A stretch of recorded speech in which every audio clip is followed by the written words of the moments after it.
Hey everyone, welcome back. High Octane Podcast. I'm your host Bob.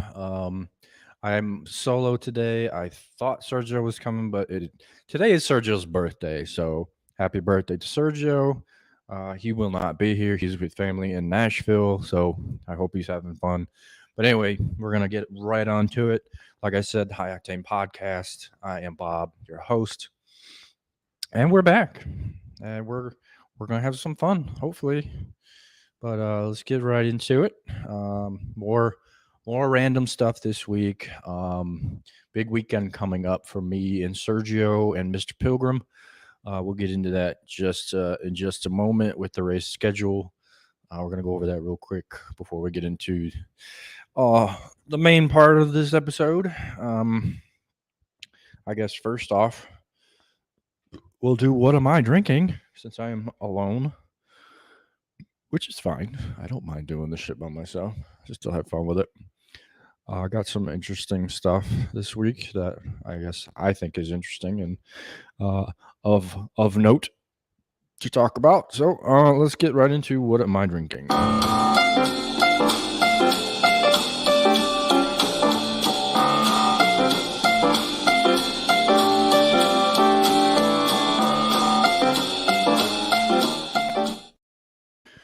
Okay, so I know Sergio and I have done the Maker's 46 before on the show, but I've got it again. But this one's a little bit different as to it's finished in French oak. So it's actually quite a bit better in my opinion than the regular 46, which the 46 is already better than the regular Makers. So to say that is that's something. It's still 47 proof. No, there's no difference there. I think it's aged as long, but this one is, like I said, they add French oak staves to the barrel and then they finish it off like that. But it's quite good, and I want to say it's the same price as the regular 46. But cheers, and don't drink and drive. Okay, that's done. What's up, my brother? Chris in the house. Welcome, my friend and my brother. Okay, so like I said, we're gonna get into this week's racing schedule. I'm not gonna share the screen because it's not important. Let's see. All right, well, the only thing on the schedule this week, which isn't the only thing happening, is the MotoGP Great Britain in Silverstone. That is this weekend, August 5th through 7th. Also, this week is the Music City Grand Prix in Nashville, Tennessee, where I will be all weekend. Saturday, Andy Pilgrim will be in action in Nashville, so me and Sergio are gonna be down there for that. That's gonna be really cool.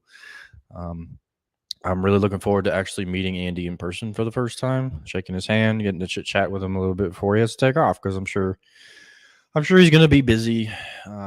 He's been traveling a lot lately, and I haven't really talked to him a whole lot. I don't want to bug him too much, but that's what's going on this weekend. And then Andy's racing on Saturday, and then obviously the Indy race is on Sunday. So that's going to be super fun. We're going to have all day shenanigans downtown, me and Sergio. If anybody, any of you guys want to come out, we're going to be there. I'll have all the shirts and all the hats with me. If anybody wants any, $20 t-shirt, $25 hat.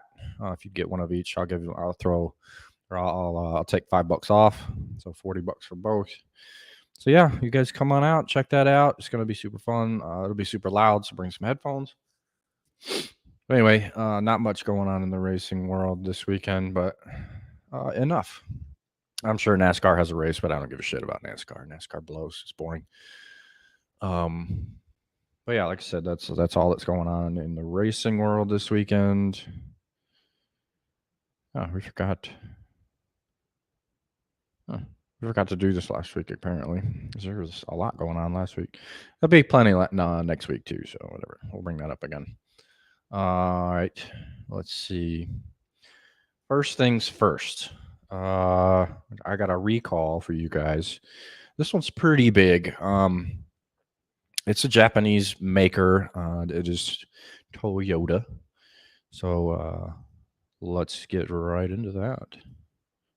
I haven't. I don't know what it's being recalled for. I never read these articles before I share them with you because I like to be as in the dark as you guys. So Toyota's recalling almost 75,000 Tacomas. I'm not sure. It's 2022 to 2023, so brand new. Um, Actually over 75,000. Let's see. For what? For what? For what? The anchor weld can fail, which can cause a child's seat to suddenly move during a crash or sudden stop. Oh, yeah, that's not good. That's not good at all. So, those of you that are parents and you own one of these new Tacomas, definitely take your vehicle in for this recall. That's pretty serious. Yeah, that's not good at all. It's bad enough you parents leave your kids in the car during a hot day and they die because you're dumb. Not sorry. So yeah, go get this shit fixed. You take it in, they'll re-weld it, and there you go. You'll be right as rain after that. So brand new Tacomas from 22 and 23. Take them in, get them fixed, and your kid be safe unless you forget them in the back seat because you're dumb. Not sorry. Anyway, I'm not a parent, so I can't relate. But you're still dumb. Again, not sorry. Don't care. These next couple of things, I only want to bring up these next couple of things because when the whole EV thing became a thing, and they announced the Silverado was going to be electric. I saw a lot of people talking all the shit about it, talking about no one's gonna want it. It's ugly. The range is gonna be shitty. Blah blah blah. All these assholes out there making their stupid ass comments, and I commented on quite a few of them unnecessarily because whatever. But I only want to bring these next two things up for that purpose and for that purpose only. These idiots saying that they weren't going to sell and nobody's going to want them and blah blah blah. So this first thing I'm going to bring up is the Silverado EV, and it is the current number of reservations that General Motors has gotten for them, and it is 150,000 reservations at the very least for the new Silverado EV. That is incredibly insane, especially since it's going to start at $106,000. Now that is a lot of money, especially for a truck. I completely agree. And I really can't make any kind of argument as to to justify that price. I don't really know why they're that expensive. The numbers sound good, power wise, range wise, all that bullshit, but $106,000 for a truck, a Chevy truck for that matter. I can't wrap my brain around why it's that expensive. They're heavy, as I talked about a couple weeks ago. They still make, they still have a carbon footprint, not nearly as much as ICE vehicles. That's internal combustion engine vehicles. For those of you that don't know what that means, but whatever. They've got 150,000 fucking reservations for this thing. So good on them for that. I mean, they're not going to be able to make that many in the first year. Nowhere near that, more than likely, unless they're running 24/7, and the union probably won't let them do that. But yeah, for those of you that didn't think that the Silverado EV was going to sell, you can eat your words now and shove them up your ass while you're at it, because this is ridiculous. And I understand probably most of these are fleets and whatever, but that doesn't matter. It doesn't matter. I mean, they're selling them. That's what matters. It doesn't matter where they're going, who's buying them. It doesn't matter. It does not matter. Yeah. 240 fleets have raised their hands for the Silverado EV. That's fine. It doesn't matter. They're still selling. That's all that matters. All that matters are sales to as well to GM anyway. And fleet sales are pretty much the base model truck. But if they're starting at 106 grand,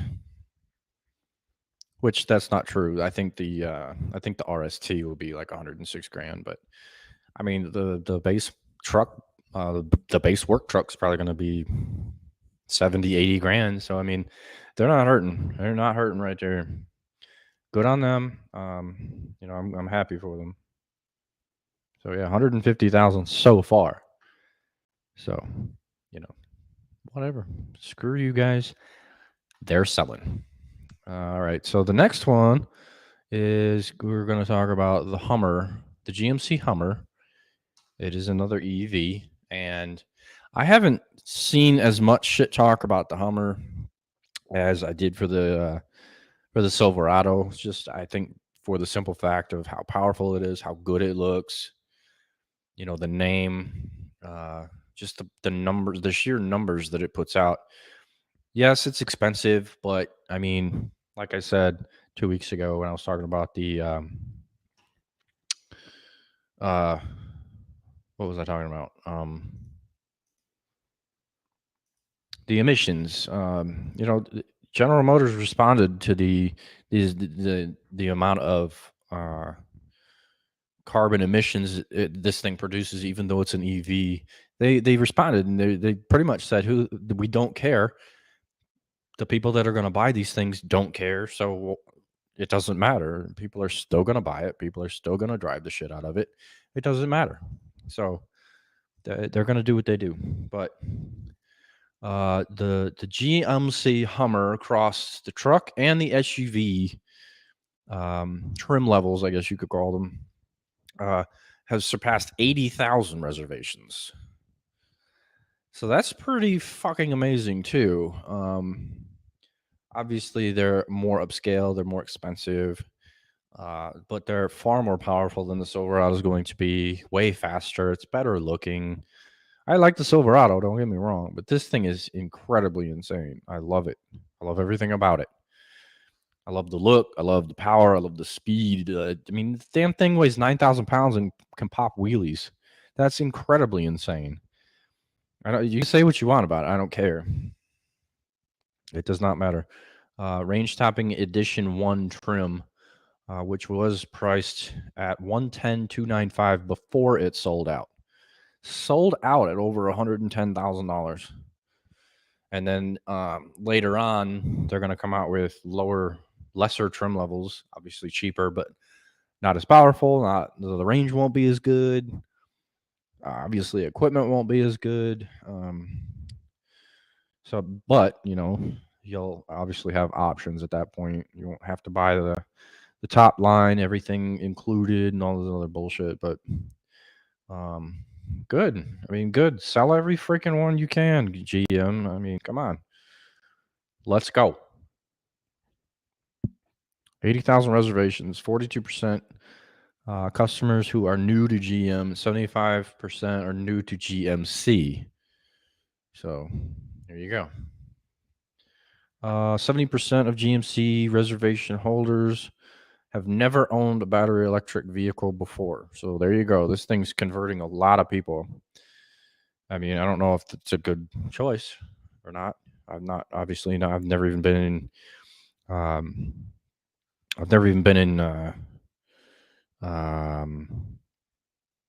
don't even know the word I'm looking for. Never been in one. I've never seen one in person. There you go. But I know they're getting really good press. I don't know if they're reliable. I don't know anything about them other than what I've read. And obviously, they haven't been. Not a lot of them have even been released to the public yet. But I hope they do well. I hope they last a while. I hope the range is good. Obviously, the power's there. And the look, you can't beat it. You can argue with me on that all day long, but you won't win. The look is insane. So you can try to argue with me if you like, but you're not going to win. This thing's incredibly insane. So good luck on that. I probably won't even entertain an argument because it's moot. Because you're not going to win. Like I said, this thing's insane. They hit it out of the park, and I hope they sell every single one they build. And I foresee that they do. Uh, even though they are expensive, I really don't think that's going to matter. Let's see. Sorry, guys, I'm a little tired. It's only Wednesday. I'm yawning, tired, whatever. This next thing is I'm just gonna talk about it really quick. And the only reason I'm gonna bring it up is because it hurts my heart when I read it.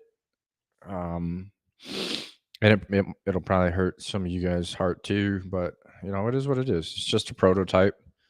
They were out driving a Corvette prototype, and it caught on fire and burnt to the ground in Spain. Now, they claimed the car to be the upcoming hybrid electric, not fully electric, but hybrid electric E-Ray, which, on a side note, why would you call the hybrid the E-Ray when you have an electric version coming up?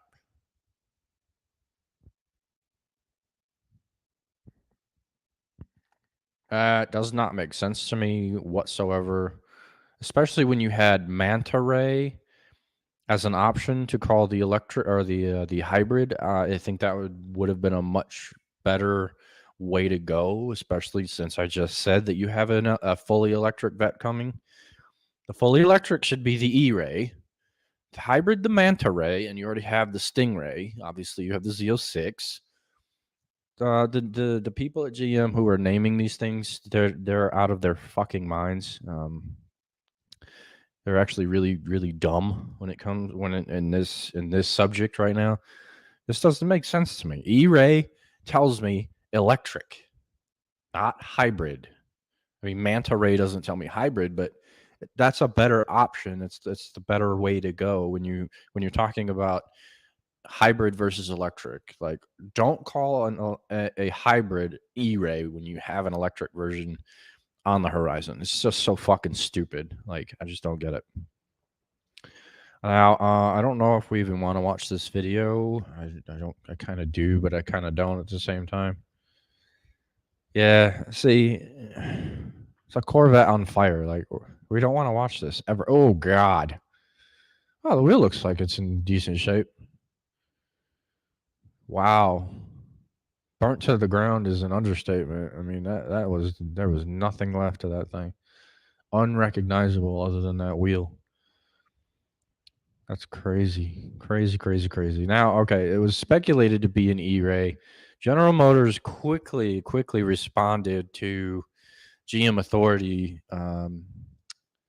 after they released the article and said that it was not an E-Ray, not the hybrid that's coming up, but it was a prototype that the general public was never ever intended to receive. Now, I kind of don't believe that at all. Actually, I do believe this was probably an E-Ray being tested, and the battery caught on fire. I mean, typically internal combustion engine vehicles, especially brand new, they're probably not going to catch on fire unless just everything is all the circumstances are right there for it to catch on fire. It's just not likely for a non-hybrid, non-electric vehicle to catch on fire spontaneously. It's just not typical, and I don't believe GM on that one,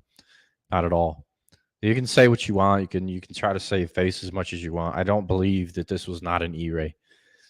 I could be completely off base, but I don't believe it wasn't. I believe it was, and the batteries I believe are liquid state, and we're talking liquid state. That's where spontaneous combustion comes from. I talked about that on the podcast.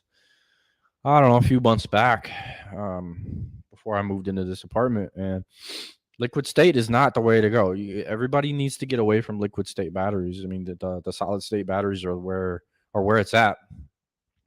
You don't have the liquid inside. They're more compact. They're lighter. They're smaller. They're cheaper to make. Solid state's the way to go, in my opinion. So, uh, if anybody ever listens to me on anything, go solid state batteries. I mean, that's my opinion. I'm not an expert. I'm not an engineer, but of everything I've read in between liquid and solid state batteries are the way to go, in my opinion. Like I said, smaller, lighter, cheaper. You don't have liquid sloshing around in the battery, causing all this heat expansion and spontaneous combustion. It's just the way to go. I mean, it makes the most sense to me. Why would you use liquid state batteries? Because also the charging times are lower. You can get equal or even better range with solid state batteries because they're lighter and they're more compact. So you have a lighter vehicle. I don't understand why all these brands are still using liquid state batteries when, from everything that I read, solid state has every advantage over liquid state. Like I don't think I've read any advantage of a liquid state battery over a solid state battery. I just don't. I haven't read any advantages to solid or liquid over solid. Not a thing. It's just old technology, and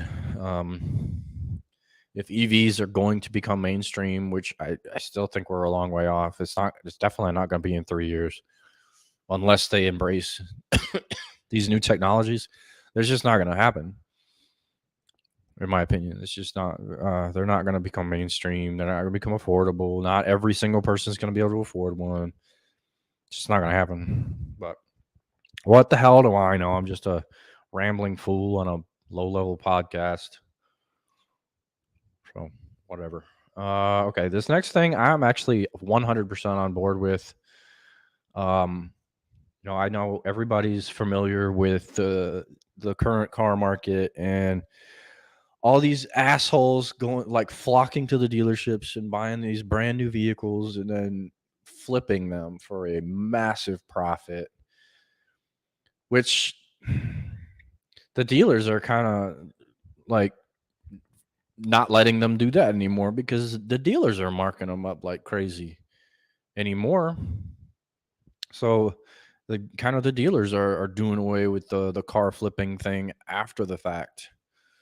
But General Motors, I know I think it's GM. I think the big three, GM, Stellantis, which is Chrysler, and Ford.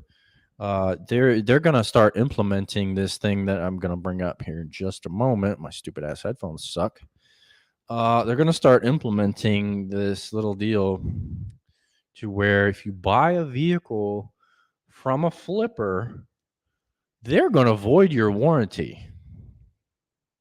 Oh, I'm sorry. I messed that up. It's on the new Corvette, the Hummer, and the Escalade V. If you buy one from a flipper, your vehicle's warranty will be null and void. I am 100% on board with this, and I hope people still do it. Honestly, I hope they do. I hope people still try to flip these damn things, and I hope people buy them, and I hope that they. I hope, yeah, Chris, I agree. It's a wonderful idea. I hope these assholes get screwed out of their warranties. I never want anything to go wrong with GM products, but it'll serve them right if something does go wrong with it and they have to pay out of pocket to have it fixed because they bought their vehicle off a off a flipper. I hate this shit. I hate the way that people are doing this shit.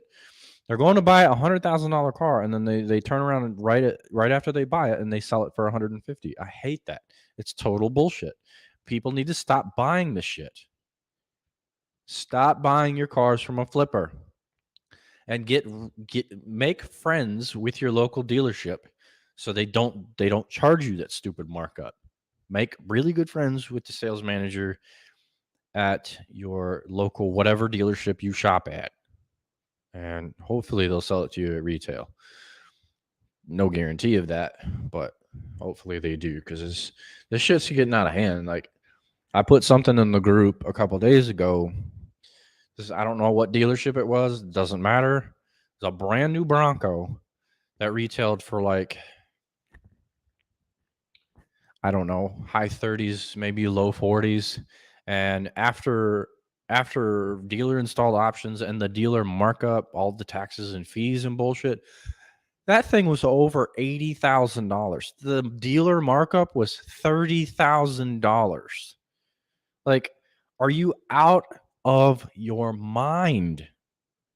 I want to go to that dealership and like, I want to slap the hell out of the sales manager, the owner, whoever the hell is doing this shit.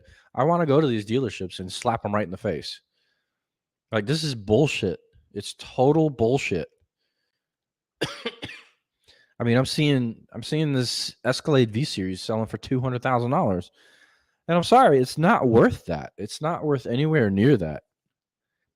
You know, I think retail it's like 150, and I don't even think it's worth that.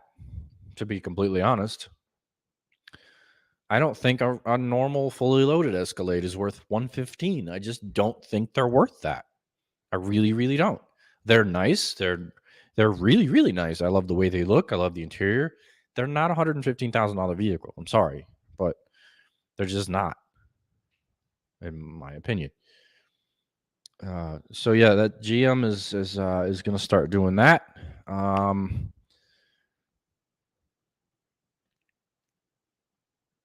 Okay, here I'll give you an example.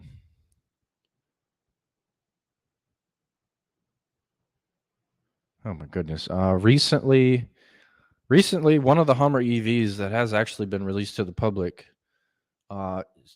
secondhand, sold in April for $275,000. That's ridiculous. And whoever bought that, shame on you. And whoever sold it,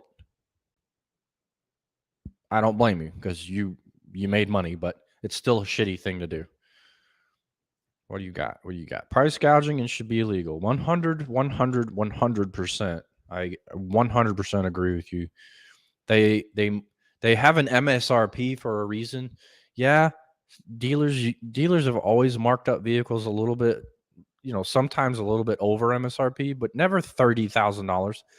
You know, up until recent years, you couldn't buy a vehicle and just immediately flip it for double the price. You could not do that until now. And Chris, you're right. Gouging should be illegal, and in other business, it is. Gouging is illegal in other industries. Like, if you could prove price gouging, that's illegal. It's fucking bullshit. And these dealerships are getting fucking away with it. It's garbage, and you know, I understand manufacturers are trying to do everything they can to thwart them from doing that, but honestly, the law needs to step in. This is total bullshit, and I don't like the government stepping in and you know, putting their nose where it doesn't belong, but sometimes it's necessary, and I think this realm is one of them.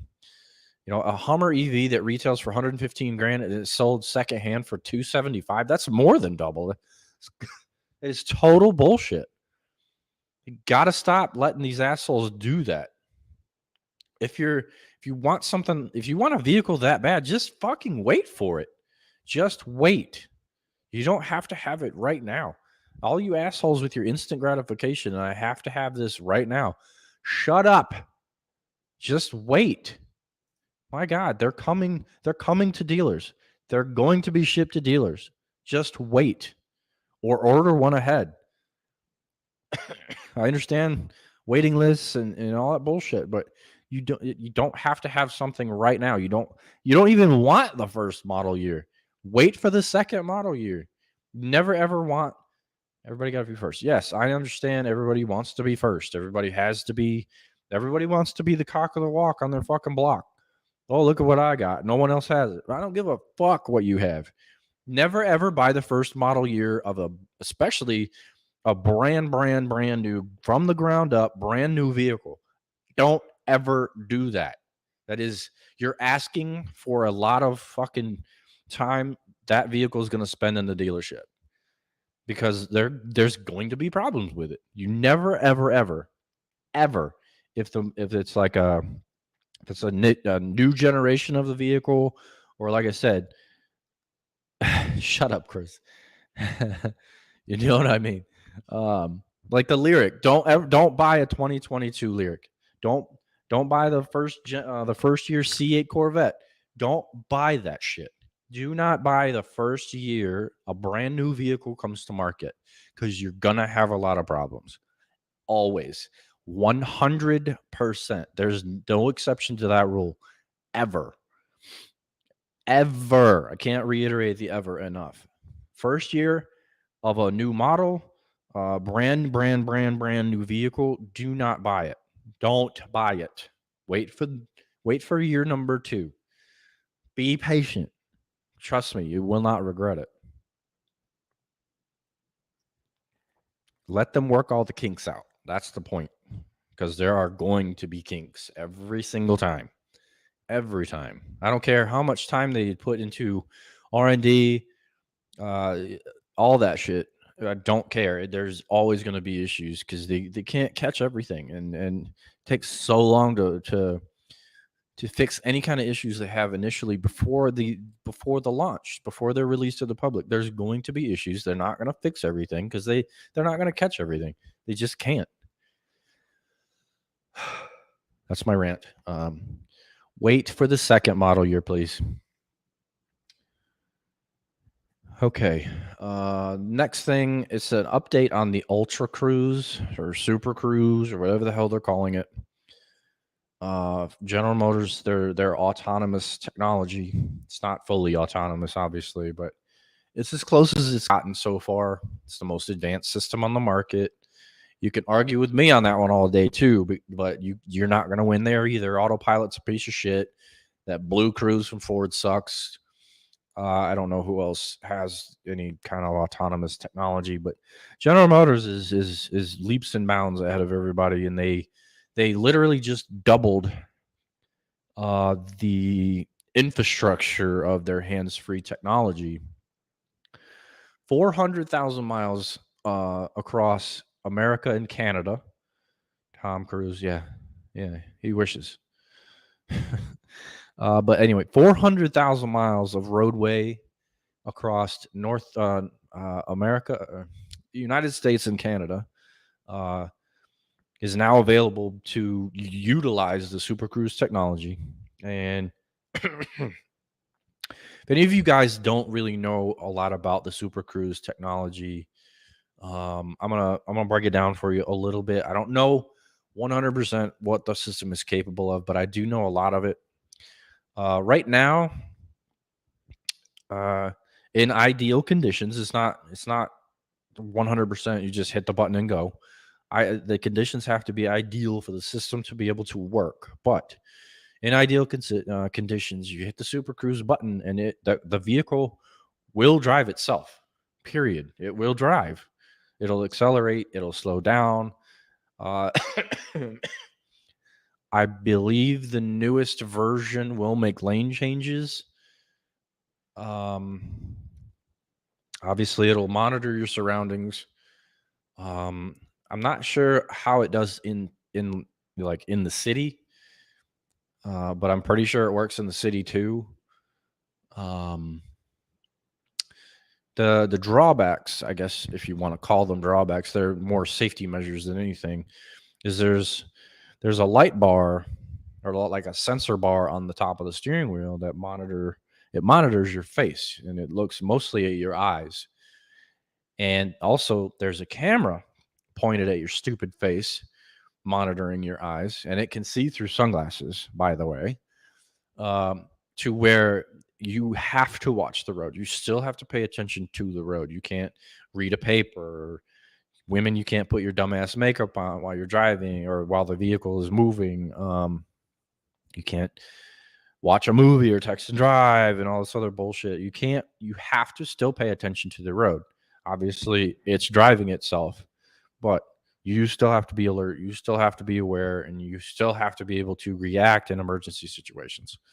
Now, if you take your eyes off the road for too long, that sensor bar and that camera will warn you through either a series of beeps or vibrate your ass or whatever. And if you don't return your eyes to the road in time, you will be completely kicked out of the system and you are forced to take back over. So, Tesla autopilot, they don't have those fail safes, and that's why people die because of them being dumb and trusting autopilot to do what it's intended to do, but it doesn't do what it's intended to do because it's a piece of shit system. So that's why people die in Teslas, or one reason why. So yeah, don't buy a Tesla. They're junk. I need to pull up that video of people like sticking their hands in between interior panels, like their entire hand in between interior panels. Like that's how shitty Teslas are like built. But you're still paying 180 grand for the Plaid. So that puts anything into perspective for you. I don't know. Maybe next week I'll pull that video up if I remember. It's actually really funny. It's a really funny video, like watching people stick their hands inside their dash. It should shock your nuts. Yeah, actually, that'll definitely get your attention for sure. Let's see what we get mine. Okay, let's see here. See if there's anything else I need to mention here. It says North American roads. Pretty sure it's just the United States and Canada, though. I don't know. It doesn't say anything about Mexico.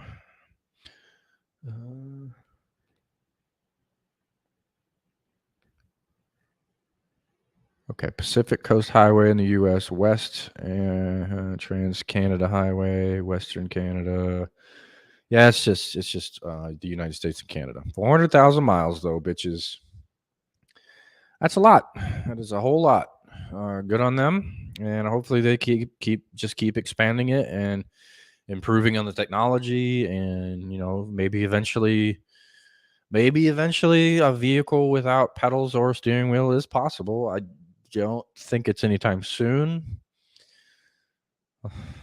I honestly doubt that. I doubt we'll see that in our lifetime. The steering wheel and pedalless vehicles. I think that's a huge mistake. There always has to be fail-safe because machines break, just like human error, machines break. So technology is always breaking. You're always having to make repairs on shit. They're machines. They break. So a 100% driver, like no input from a human. I don't think we're going to see that in our lifetime. No cars from Time Cop. No Minority Report cars. No iRobot cars. Even though those have an option for you to take over, but no Time Cop cars. Can't just get in them and say go home, like in that movie. Which those things are ugly as shit anyway. I wouldn't want one of those even if we wanted that technology. I wouldn't want one of those. They were shit looking. Ugh, they were ugly as hell. All right. Anyway, okay. So I found this next thing I found, and it's probably one of the worst replica vehicles maybe in existence. Obviously there are worse examples, but this one's trying to be serious, and in that aspect, it's probably the worst thing I've ever seen in my entire life. So, Chris, you give me your opinion on this once you see it. It's pretty terrible, and there's actually quite a few angles of it, which I was pleasantly surprised by.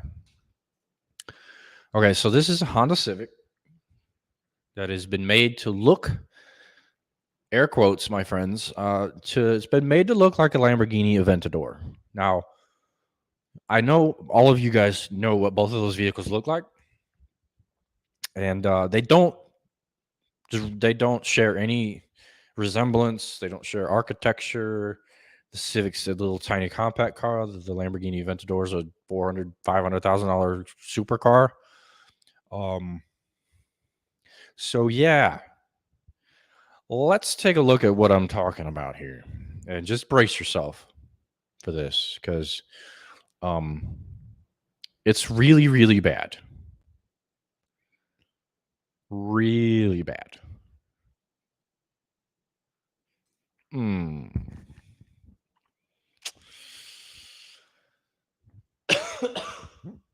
um, I have no words. Like none. I just can't. I can't find the words to use. Um, I mean, it does. The front end does look like an Aventador. I will give them that. Like I said, they're trying to be serious here. Like, this is a legitimate attempt to turn a compact car into a Lamborghini. Look wise, obviously, not performance wise, because it's a 4-cylinder piece of shit. But I mean, come on, bro. At least it's a 2-door. I can give them that. All right, here's another. This is a view of the interior, which they didn't even change much of. Okay, let me. Here's the profile, I guess, if you will. Obviously, it has Lamborghini doors. I mean, I just I'm at a loss for words. I really am. Like, I guess, I guess the only good thing I can say about it is like the build quality is, I guess, okay. I mean, it doesn't look like it's shittily put together. I don't know what materials they used, obviously, but this is a complete rebuild of this vehicle, pretty much. I mean, this rear end is just horrendous. That exhaust is terrible. Uh, it's just bad. Like, I want to know who did this. I really like to get them to come on the show, and I'd want to pick their brain. Like, what the fuck were you thinking about when you took a Honda Civic of all things and did this? There are other better vehicles that you could have used and probably pulled it off a little bit, even much better than this. Like, I don't know. I mean, it's about poor choice of uh, donor vehicle, I guess, if you want to call it that. A 2009 Honda Civic. Like, what the actual fuck, dude? A Fiero would have been a better option, but typically people turn those into Ferrari replicas, which sometimes come out pretty well, actually. I don't know what you could use. A decent vehicle you could use for a Lamborghini replica, though. I know people do it, but this is not a good attempt. Like, this is probably one of the worst attempts at making a Lamborghini replica I've maybe ever seen. Like, I would go out on a limb and say this is the worst thing I've ever seen. That's trying to be serious. Like, I've seen shitty replicas, but this they are dead serious on this attempt. Like, they legit, like, the people that did this really like it, like, for real. And it's, I mean, I want to know who, and I want them to come on this show. So if anybody knows, drop them a line and tell them to message me on the Facebook group. I'll more than interview this asshole. I mean, come on. And their name might be in this article, but I have not seen it. I might email this guy that wrote this article. Be like, hey, who built this car, bro? I need to know them. Autoway of Atlanta. You can go to Atlanta and buy this stupid thing for 25 grand. Nope, dipshits. Especially since it has 132,000 miles on the 1.6 or 1.8 liter four banger and a 5-speed automatic. 140 horsepower Lamborghini. Go for it. Dare you. Wow. So stupid. Oh my god. Some people need to be banned from being able to replicate, customize, whatever certain vehicles, and it's just they need to be banned from it. Like, this is ridiculous. 100%. I just thought it was funny, and Chris, you saw it before this, but I had to bring it up. I had to bring it up. It's so pathetically just terrible. All right, that's all the random shit I got. I got a couple decent lists that we're going to talk about. So for 2023, there are only 16 cars that have more than 300 horsepower and a manual transmission, and I think only 7 of them are under $60,000, which is pathetic if you really think about it. That's pathetic. Sorry. But I'm not sick. I'm just gross, congested. So yeah, we're gonna talk about some new cars that still have manuals, at least 300 horse, and some that are under 60 grand. Which, goddamn, that's expensive. All right, so let's get right into this list. Again, I've not seen it. So yeah, we're gonna go in blind here, like always. The way I like it. Okay. Brand new manual, 300 horse, blah, blah, blah. Number 1, BMW M2. Obviously camoed, but it looks exactly the same as the one before. 444 horsepower, which is actually really good because it's only a V6, I want to say. Yeah, 3-liter turbo 6-cylinder, 444 horsepower. That's really, really good. Estimated at $65,000, which isn't good, but they're BMWs, and only pretentious douchebags are going to drive them. So there you go. As long as it doesn't have that fucking beaver tooth fucking grill, I'm on board. Like, that was the worst thing BMW ever did to their vehicles. Obviously, this whole thing's camoed inside and out. Pretty much looks like the older BMWs, except minus this gigantic screen in the middle here.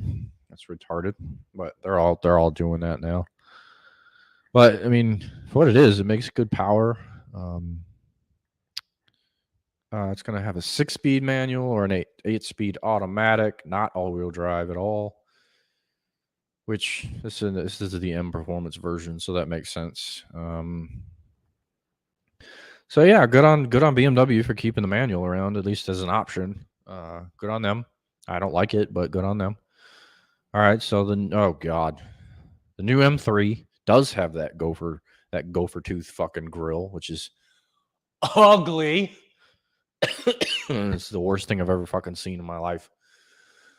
Maybe not the worst thing I've ever seen in my life, but on the front end of a car, that's up there.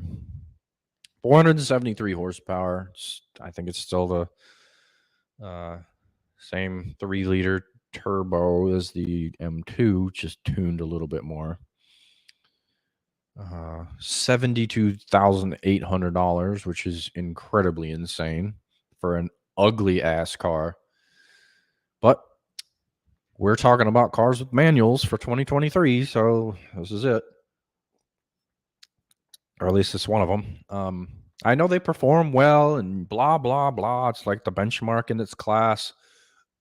Used to be. It's got a lot of good competition now. I know the RS4 is good. The AMG version of whatever the hell goes up against it is good. Cadillac the CT4V Blackwing is really good, and it's it's not much cheaper, but I think it's a little bit cheaper, and it's far better looking. I think Lexus has something that'll go up against it. George would know that. I don't, because I don't care. Lexuses are terribly ugly. Probably not as bad as this, but it's up there too. Now the interior I can't really knock. It's actually really inviting, and it's probably a nice place to be. But I just can't get past that front end. It's like the Lexus front end. I would drive it, but I'd never look at the front ever. It's fucking garbage. But yeah, this one's 473 horsepower. It will offer all-wheel drive in the Touring. Where does it say? Does it? Well, it doesn't say. It doesn't say if it's a 6-speed or what. It just doesn't say. But oh well, never mind. Touring's not even going to be available in the U.S., which is stupid bullshit. Good job, BMW, you douchebags. BMW M4. It's 473 horsepower. This is the exact same car. It's just minus 2 doors.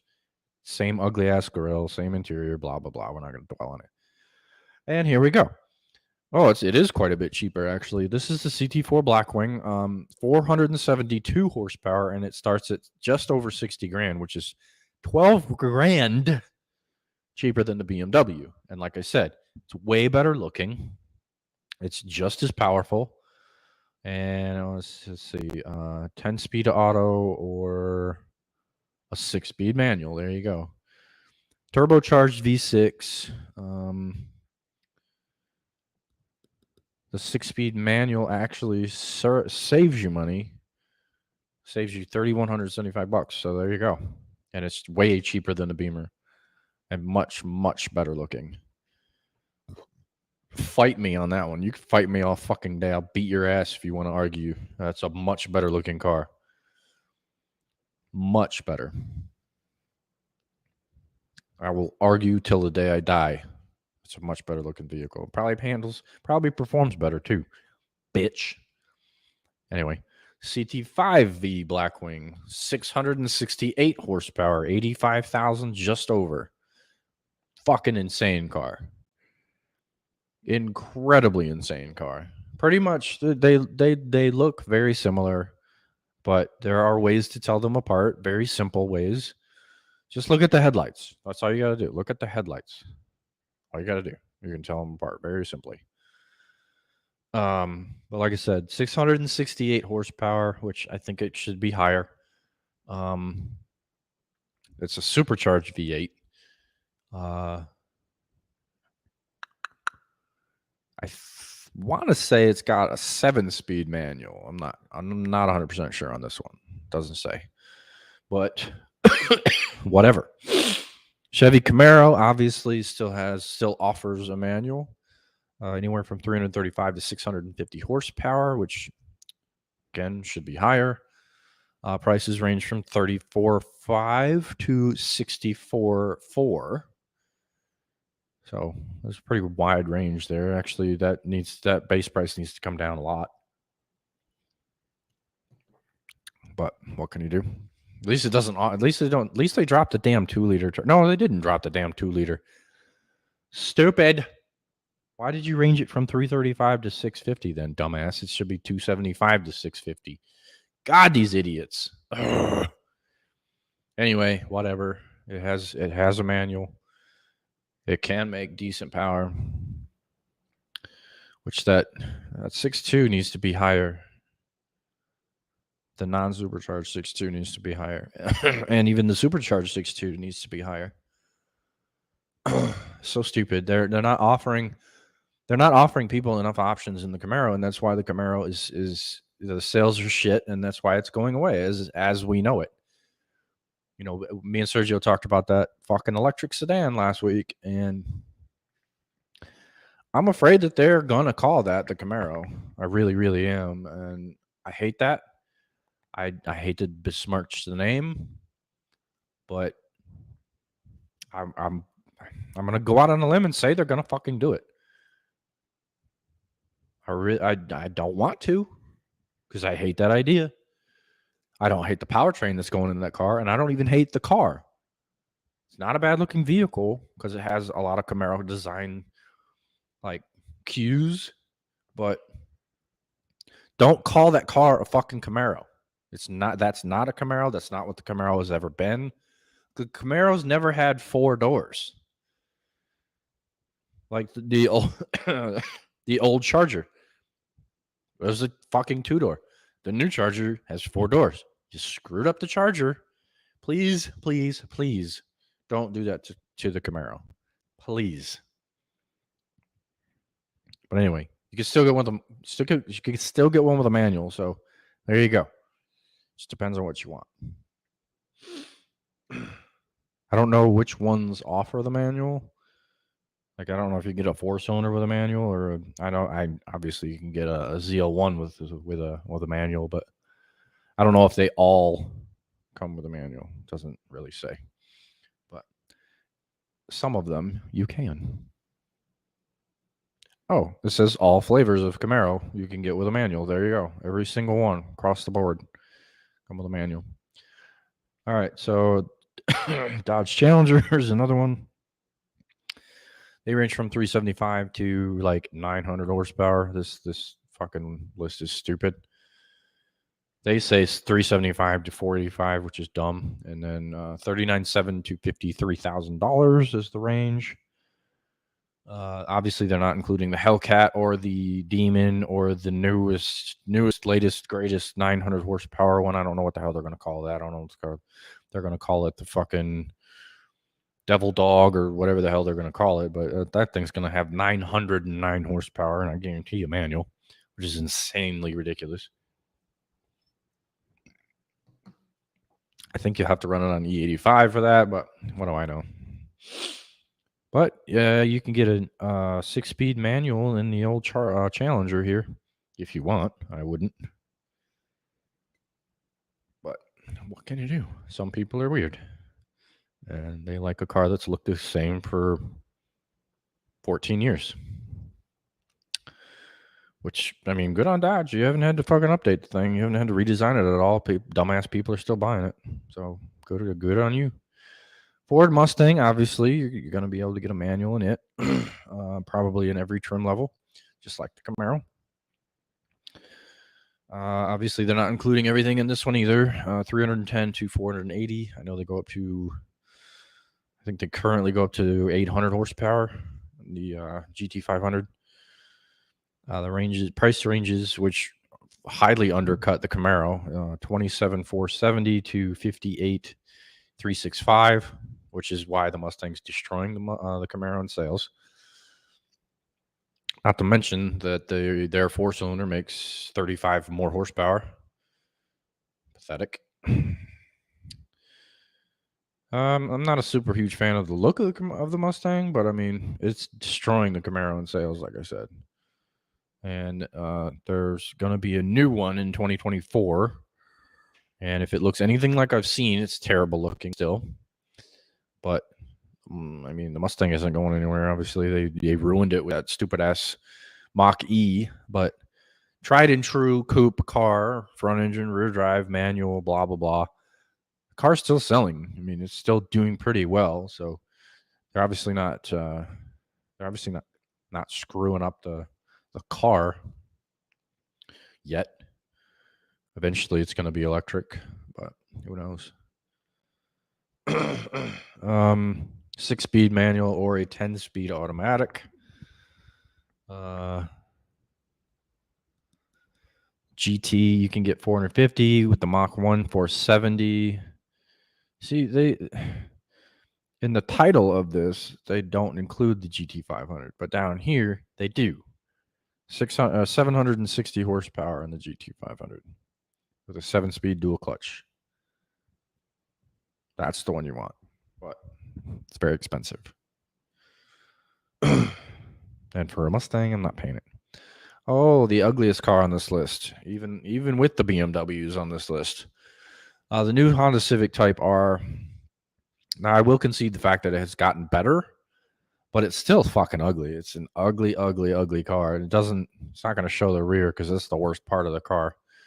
326 horsepower, though, from a 2-liter turbo. That's pretty fucking good. It's not the most powerful 2-liter on the market, but for a front engine, front drive 2-liter turbo, it's still pretty good. 40 grand, though, that's a bit much for a Honda Civic. It's actually a lot much for a Honda Civic. I can't justify that. There's nothing you can do to tell me that car is worth 40 grand. You'll never, ever convince me that's a $40,000 car. Ever. The interior is very plain. The seats look very supportive, but the rest of it's just blah. Typical Civic bullshit. But let's see what we can do here. 2-liter 4-cylinder, like I said.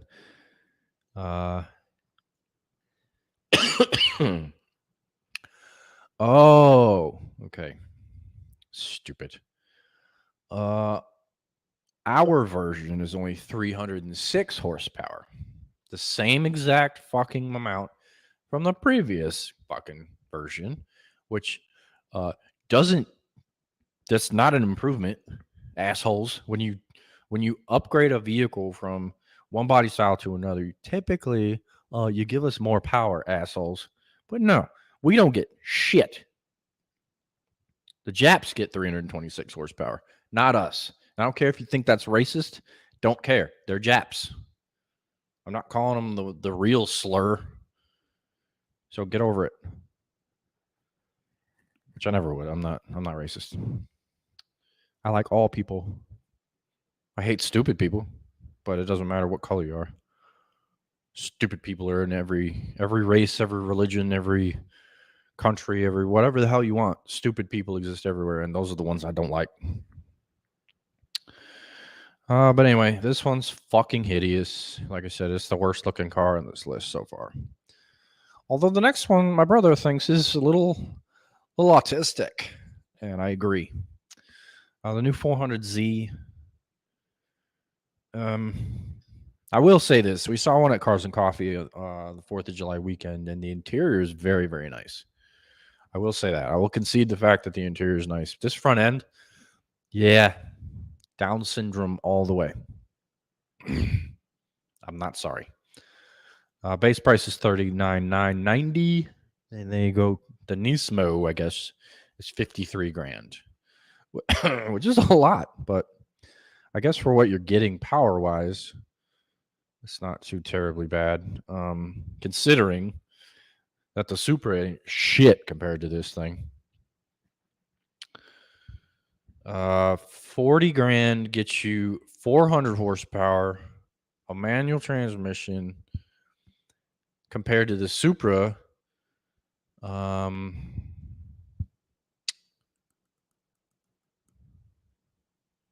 see. I'm looking at base and top end. The 3-liter Supra, which is the top end, only makes 355 horsepower, and it is 52.5.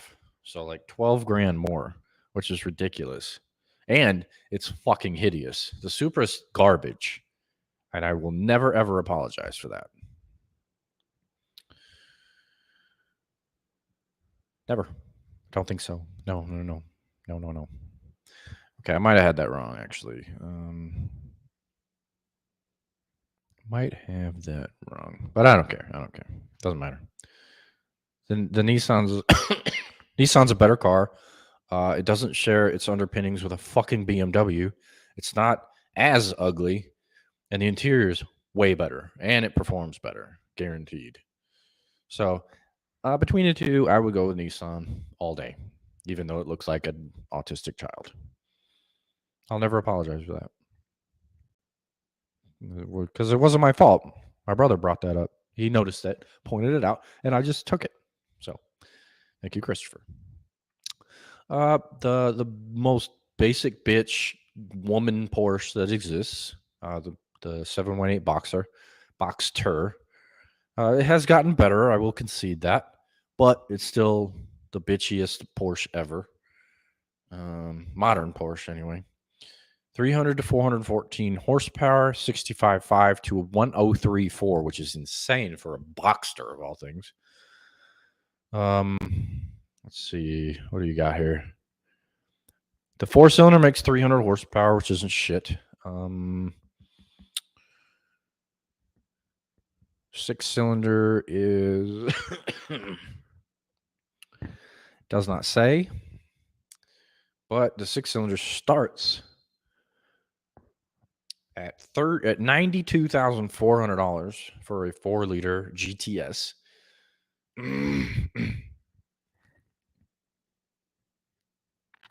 And then the top of the line 718 is 1034, which is crazy insane.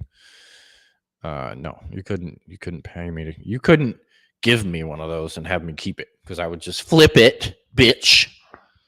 No, I probably wouldn't. I'd just throw a grenade underneath it. Okay, Porsche 718 Cayman, which is pretty much the Boxster's non-convertible twin. That's pretty much exactly what it is. The Boxster's always been a convertible, and when they introduced the Cayman, whenever they did, I don't fucking care when, it was a fixed top Boxster. That's exactly what it was. Same exact engine, same exact interior. It's a little bit more expensive, which doesn't make sense to me. But yeah, it's all the same bullshit. I think the Cayman's a little bit more powerful in GT4 RS trim at almost 500 horsepower, but other than that, there's really no difference between the Boxster and the Cayman. Maybe materials in the interior, but other than that, it's pretty much the exact same stupid vehicle. Porsche 911. There are so many dumbass different trim levels. I'm not getting into it. Power ranges from 443 to 543, which I don't think that's right. I think there's some other trim levels that are more powerful, but again, not getting into it. 123 grand to 272,000. It's looked the same pretty much since day one. But they've gotten a little bit bigger. They've widened it, stretched it. You know, they've updated it obviously, but overall the look has not changed in like 50 fucking years. It's so stupid. Obviously, technology's gotten better. They've gotten a way more powerful. They perform really well. I hate to admit that because literally nobody other than a pretentious fucking douchebag drives them. But I can't say anything about the performance. They perform really, really well. Again, I hate that, but they do. They perform really, really well. Screw you, Porsche. Toyota GR Corolla. I think this car is really fucking stupid. I know it makes decent power, but I'm sorry. It has a 3-cylinder.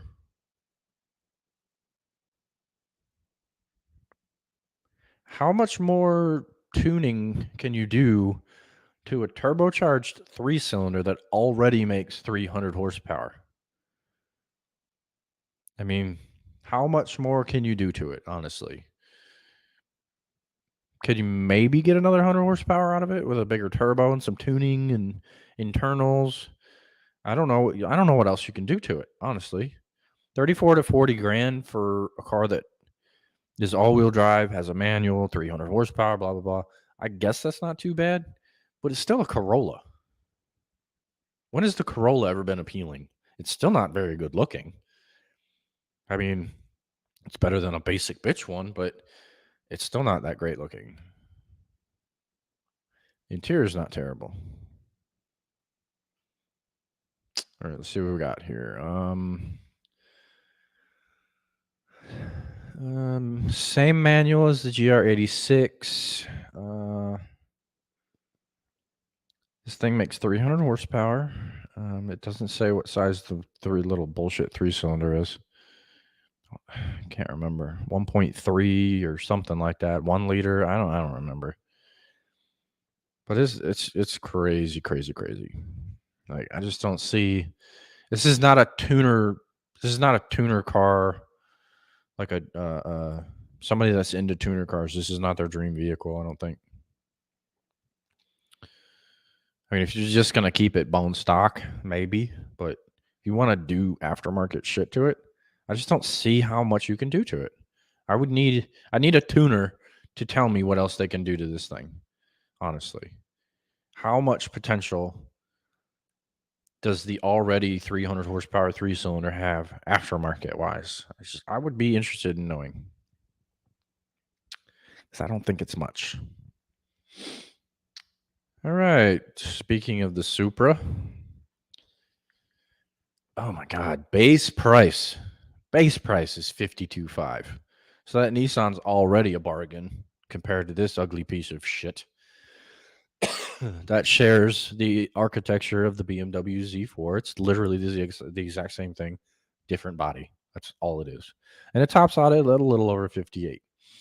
Not very many options. So 382 horsepower. There's two engines, dipshits. 6-speed manual. The base does come with a 2-liter 4-cylinder. Makes 255 horsepower, which isn't shit again. Although that might be, if that's naturally aspirated, that's actually pretty good. But if that's turbo, that's garbage. And then the 3-liter is up from 355 to 382, which is decent. That's not. I don't think that's turbo either. So that's okay. That's decent. I could be wrong. Don't quote me on that. I don't know anything about these fucking things other than they're ugly and they're too expensive. Moving on. The Volkswagen Golf R.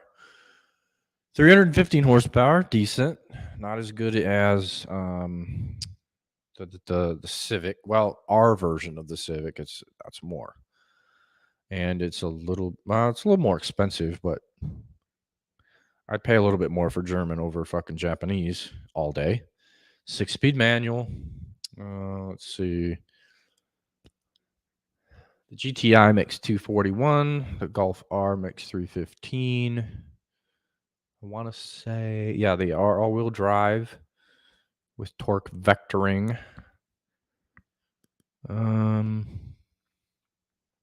Manual will save you $800. So there you go. I don't know though, 44 grand for a fucking hatchback. I don't know. You're hard pressed to convince me on that. It's just, I don't know. I've sat in some new Volkswagens and the interiors just are not that great. But to each their own. Moving along. Actually, that's the last one. That's 16. Okay. There you go, folks. Some decent options for you if you can afford $40,000 plus. Well, the Mustang is only 20. It's less than 28, brand new. If you want a basic bitch 4-cylinder Mustang, I would. Hell, I don't want a Mustang. Period. But if you're in the market, there you go. It's the cheapest one on this list by quite a bit, actually. I think this Corolla's next. Anyway, doesn't matter. That's the list. Some decent shit on here. Some ugly shit too. My opinion that CT5V is obviously the best of the best on the list. Can't beat it, especially for the price. Fuck all else. Doesn't matter. All right, I got one more list to go through. I've not seen it. I don't know how many cars are on it. I just thought it was kind of interesting. This is probably another list that is like some douchebag writer over in Europe, because these are the coolest cars not sold in the United States. So this is actually U.S. news. So never mind. This is an American douchebag writer, and I'm probably going to disagree with most of this list, like I always do. All right, so let me do the share screen shit. All right, coolest cars not sold here. Let's get to it. What are you doing?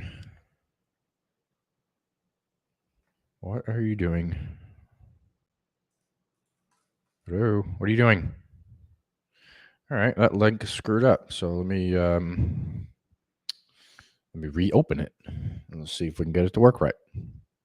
Bear with me, folks. All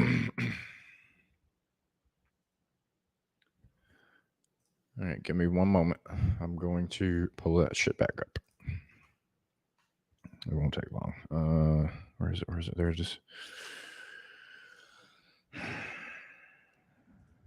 All right, here we go. All right, all right.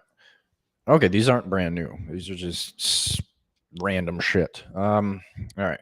Let me share so you guys can see what we're talking about here.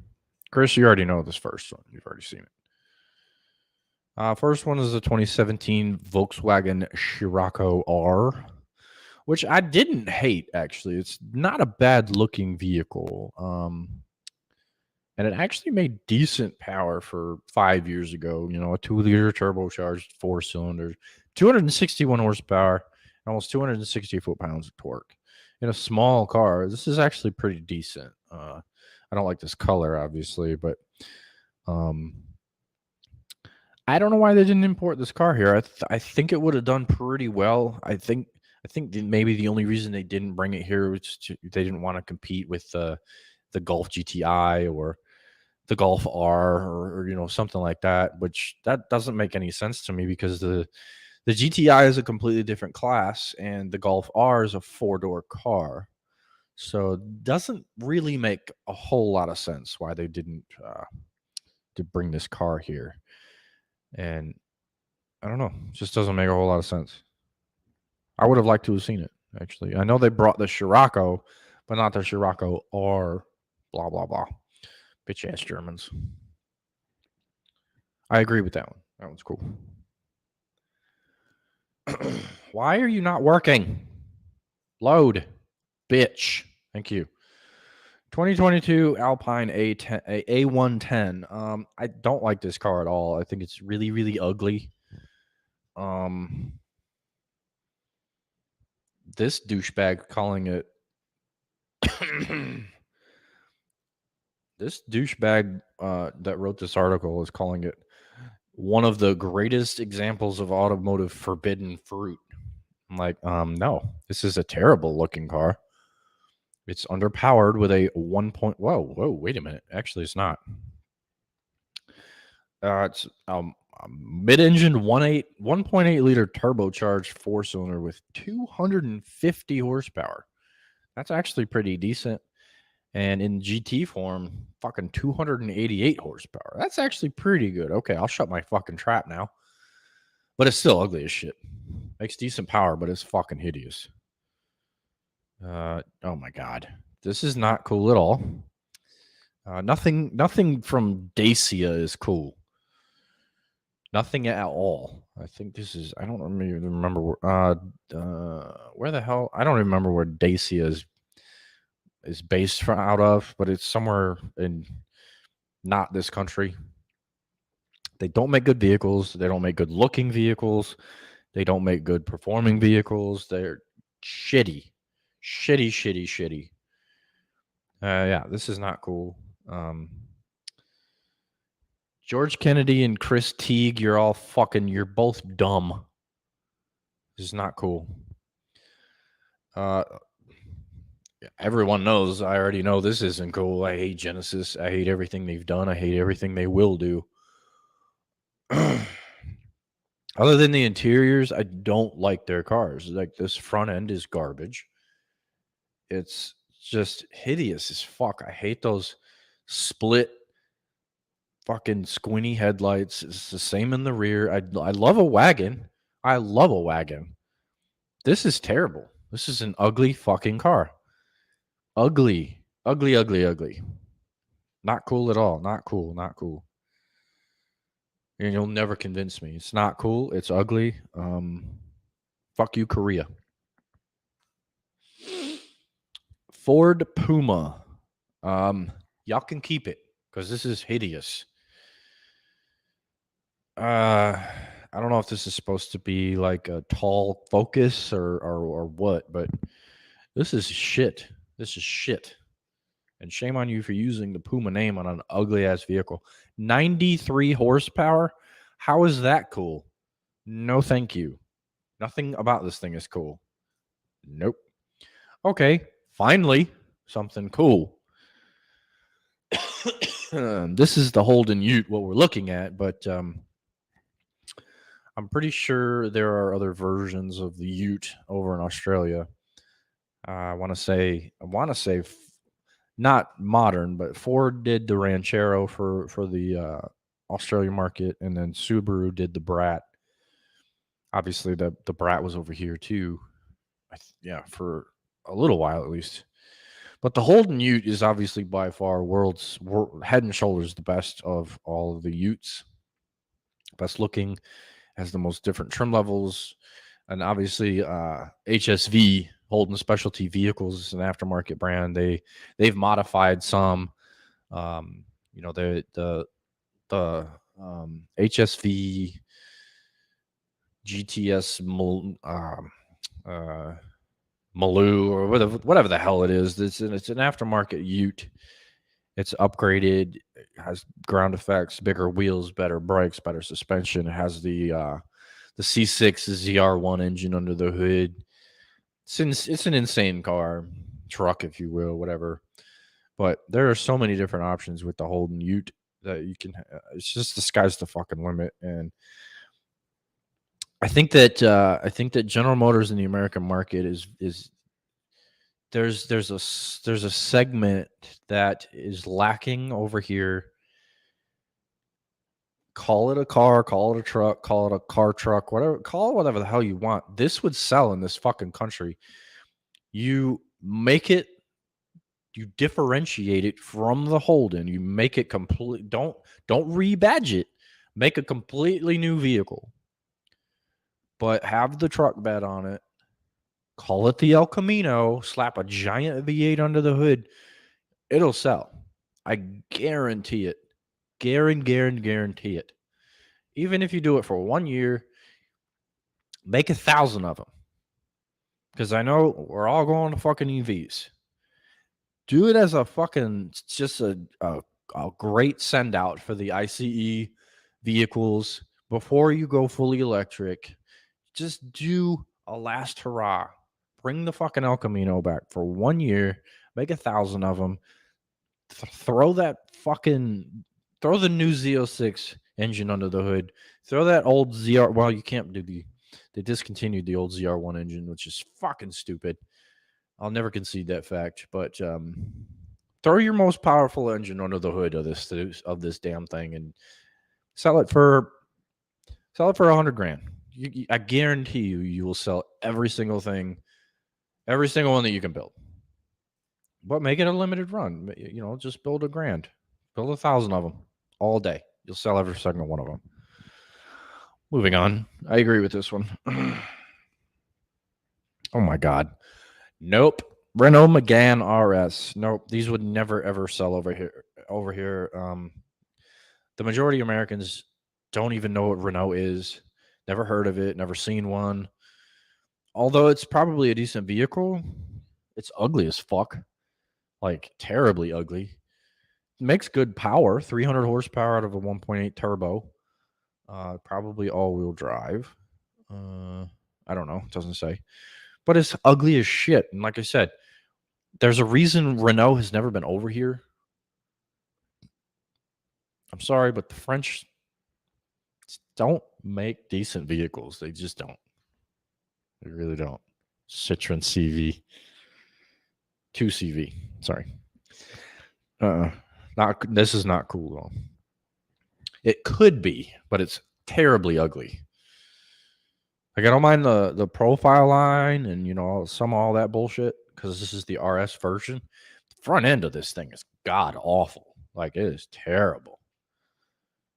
Like, ooh, boy, maybe worse than that Genesis. If I'm probably no, not quite on that level, but still ugly as shit. Ugly. All right, 2021 Suzuki Jimny. The state of the market over here, I think this thing could actually do pretty well. It's a small 4-wheel drive, probably fairly capable SUV, if you will. It's very underpowered, obviously, a turbocharged 3-cylinder, but I mean, you slap a decent 2-liter turbo or a V6 under the hood of this thing, you're talking. You're probably going to do okay off-roading that thing. It resembles the new Bronco. It actually looks a little bit better than the new Bronco, in my opinion. Suzuki's always made decent SUVs, I guess you could call it. The Sidekick and um, the Suzuki version of the Geo Tracker. I don't remember what it's called. Doesn't matter. It's Suzuki Swift. No, that was a car. I don't remember. Doesn't matter. I wouldn't call this cool, but I think it would do okay. I think it would do okay over here. Suzuki, it wouldn't be a bad idea for Suzuki to bring this thing over here, in my opinion. I think it would do all right. Just slap a better engine and transmission under the hood, and yeah, I think it would do okay. Not cool though. The Seat Leon Cupra R. Yes, that's how you say it. It is not seat, according to the Brits. I mean, if I just happened upon it and didn't know, yeah, I would call it seat, but they call it Seat. It's very boring, actually. It's very, very boring. It's not the worst looking vehicle I've ever seen, but has a dual clutch automatic, 7-speed, 300 horsepower.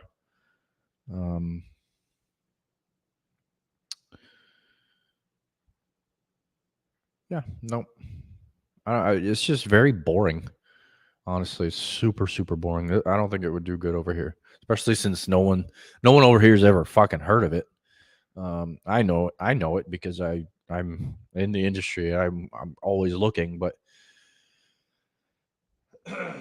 Chris, have you ever heard of this thing? Let me know.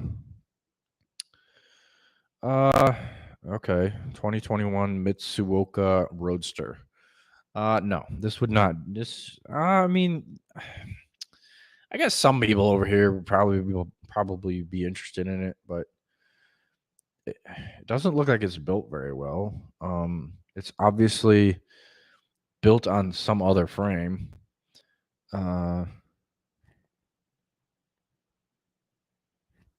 What did yeah, exactly. Underneath, yeah, it's a this is a Mazda Miata, highly modified and terrible. This is not cool. No, it's not cool, and it never will be cool. And screw you. Okay, another French asshole that won't ever fucking be brought over here because they're junk. Peugeot 3008. It's a crossover SUV. It's ugly. Uh, Peugeot will never ever make it over here because we don't want them. Um, we don't need them, and they're expensive. So no, not cool and unnecessary over here. So keep it. 2021 Toyota GR Yaris. I actually think it is. Oh, it was discontinued in 2020. Okay. So we no longer get the Yaris, which that's not a big loss. 1.5 liter turbo 3-cylinder, which actually makes decent power for what it is, but it's still there's like no tuning potential. 268 horsepower, 6-speed manual, all-wheel drive. Meh. Looks just like that piece of shit Corolla we looked at a minute ago, and it's very underwhelming. I don't think I could even fit in it to even try to drive it, so it doesn't matter, and we don't get it anyway. So, blah, blah, blah. Oh, apparently it was a rebadged Mazda 2, so it's even worse. Junk. Oh, God. How? Oh, my God. None of this shit is cool. 2021 Honda E. Fun and plucky all-electric hatchback. No. 134 horsepower isn't fun, and it's damn sure not plucky. Even 151 horsepower isn't fun or plucky. Trust me, I've driven vehicles with that much horsepower. They're not fun. Range is only 137 miles. And you could get 80% in 31 minutes. Fuck you. No, it's ugly. It's boring as shit. Not cool, bruh. Not cool at all. What the fucking hell? A Unimog? Why is this even on this list? Why are you? Nope, not even gonna fucking. Nope, not talking about it. Why are we looking at a Colorado, but we're talking about international trucks? That's why, because these are typical, I guess, strictly for international markets, but they are current, like they're versions. They're international versions of vehicles we can get here, but they don't send that we don't get these versions, which is stupid. Like, I understand emissions standards and whatever else other countries require and don't require, and like size requirements and restrictions and all that other bullshit. But it's a waste of money developing the same vehicle but different versions of it, like completely different versions. That's fucking stupid. Like, make one version and send it everywhere you can. This doesn't make sense. And then if you want another vehicle in other markets, just develop a completely different vehicle. It's so stupid.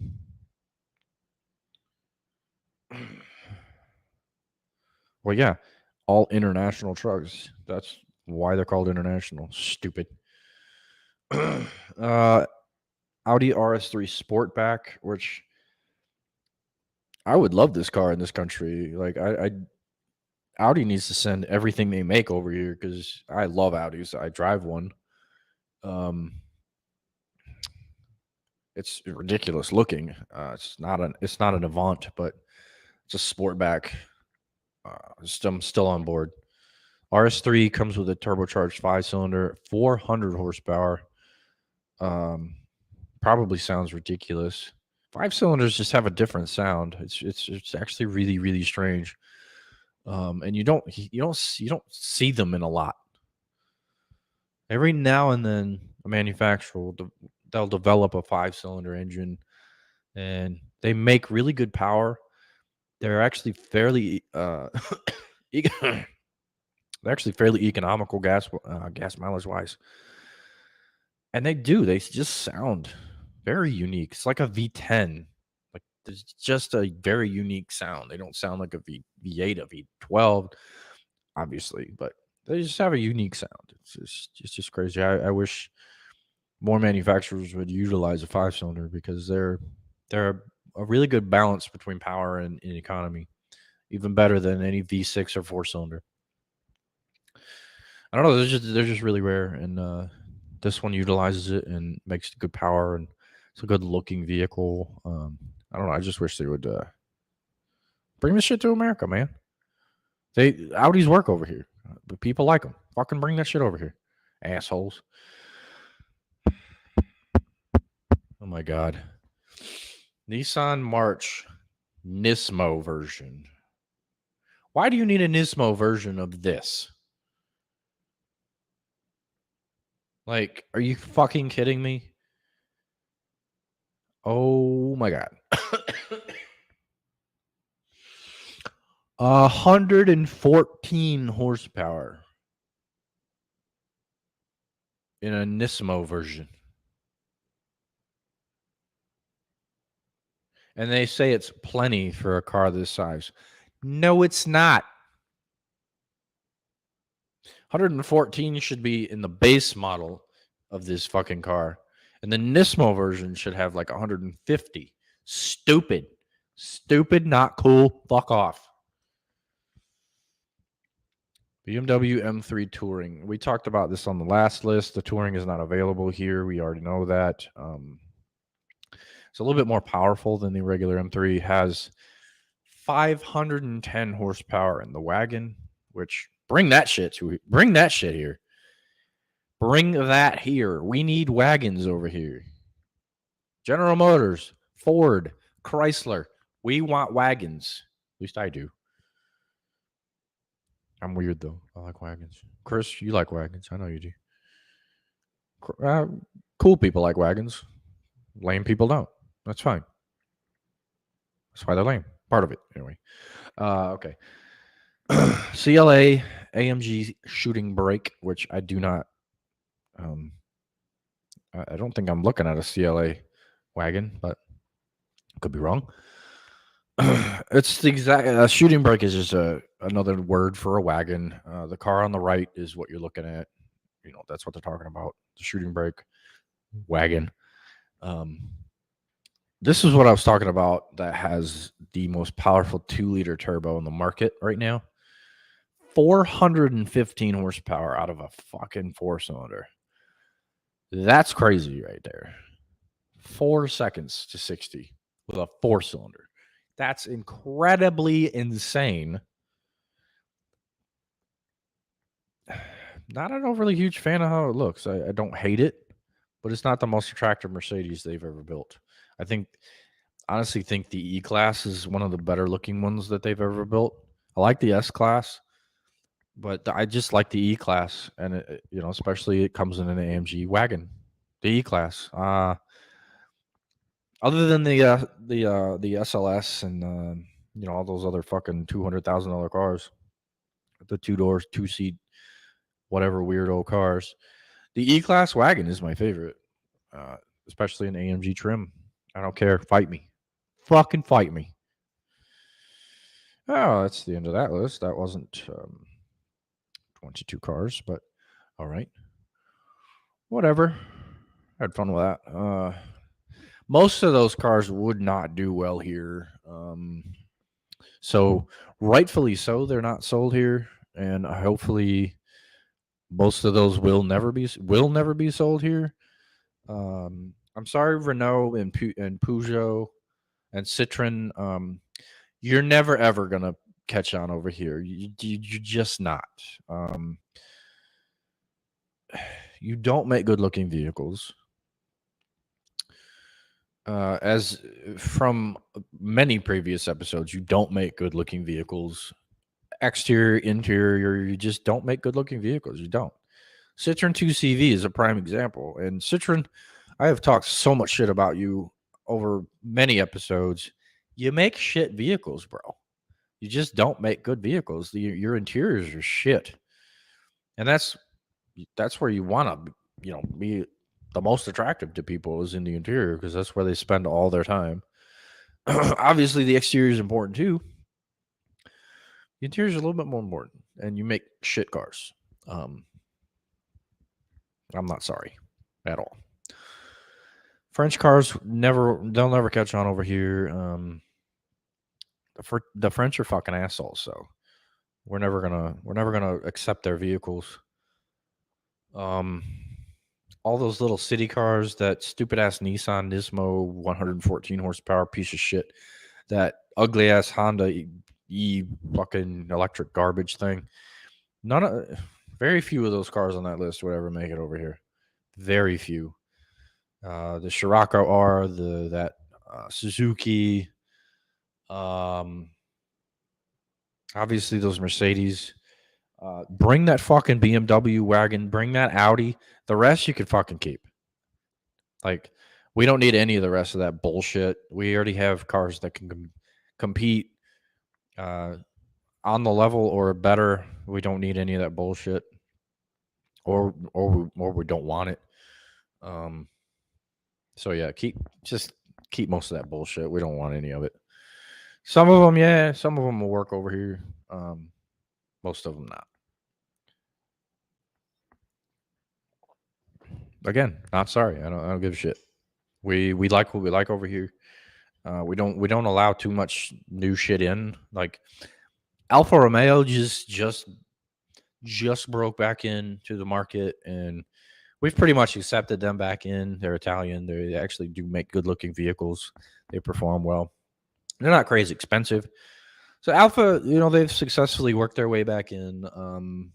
Who else? Genesis needs to go the fuck away. We don't fuck Genesis.